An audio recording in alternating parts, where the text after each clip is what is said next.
2057. Earth's resources are completely depleted. A race to claim every ore-bearing rock in the solar system begins.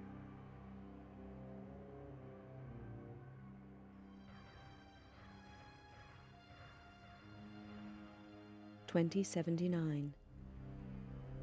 Tension grows as opposing nations compete for ever-declining resources and expand their military capabilities in space. 2085. Eurofed Deep Space Survey ship Argo is impounded by SDR-AF coalition forces. 3 ships are destroyed in the ensuing police action. Negotiations fail, and war breaks out. 2086. The war escalates, and military resources on all sides are rapidly depleted. 2087. The final fleet action takes place at Nereus Harbor, orbiting Neptune. Within days, the battle is finished. Damaged and badly irradiated, the flagship Damocles is the only cruiser to survive the conflict. The war is over. Powerful multinational corporations unite to take control and restore order to the tatters of society. With little remaining military or financial resources, Earth's governments are stripped of their powers and are forced to demilitarize. The construction of capital-class armed spacecraft is outlawed. 2089. The corporations continue the exploitation of space, making vast profits to further strengthen their position.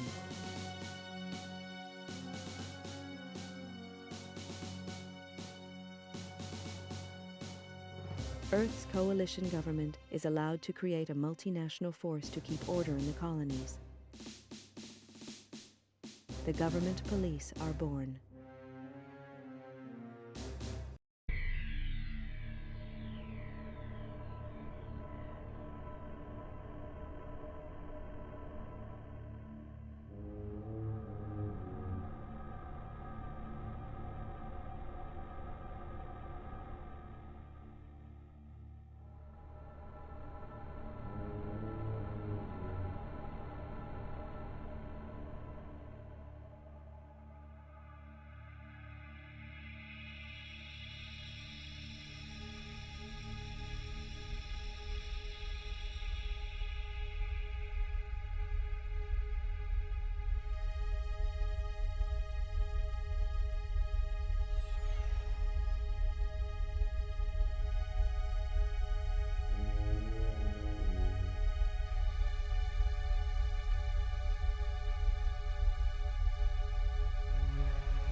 I never intended to join the G-Police.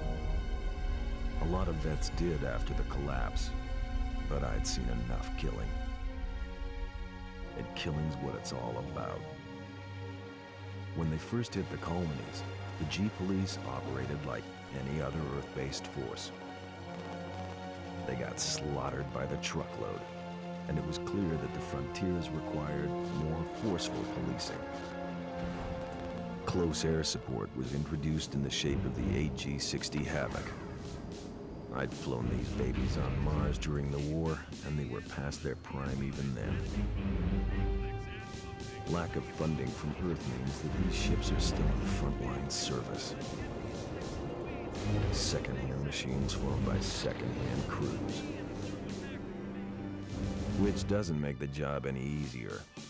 G-Police are supposed to represent government authority in the colonies, but I knew the score.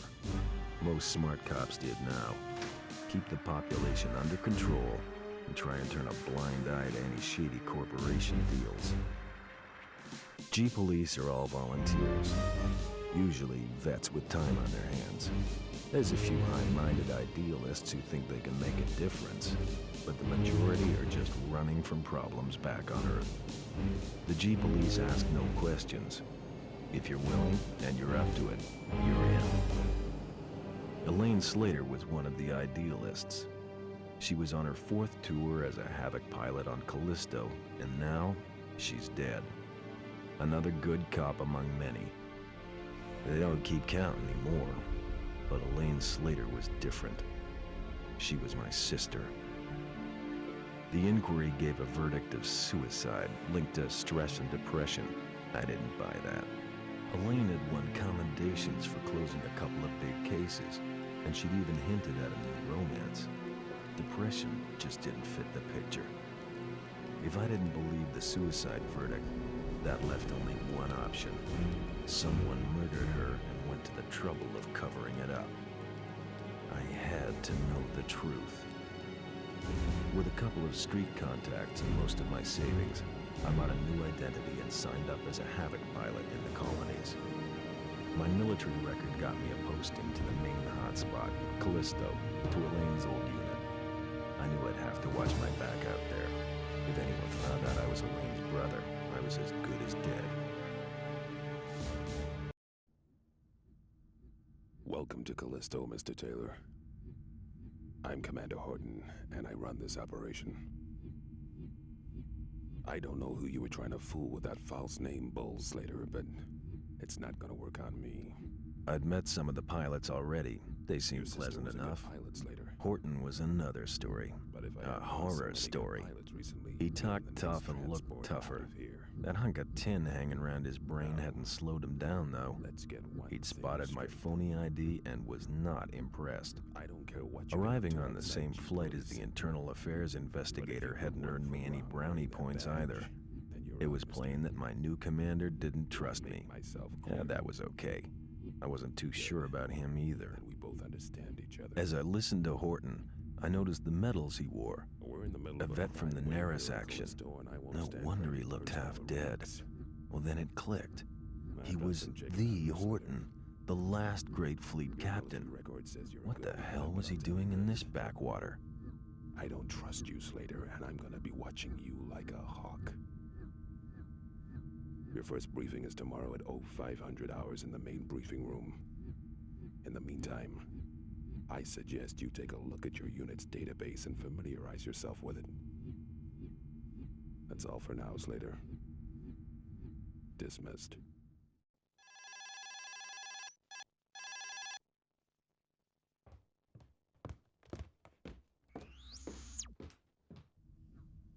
Okay, people, listen up.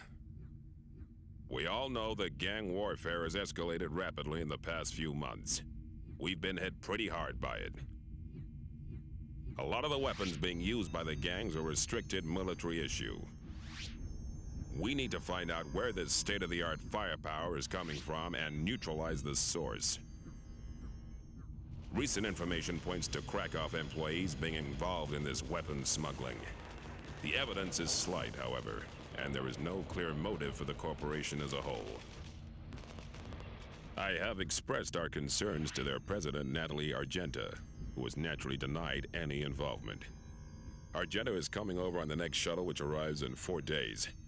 I can't give an official directive here, but off the record, keep a close eye on Krakow activities.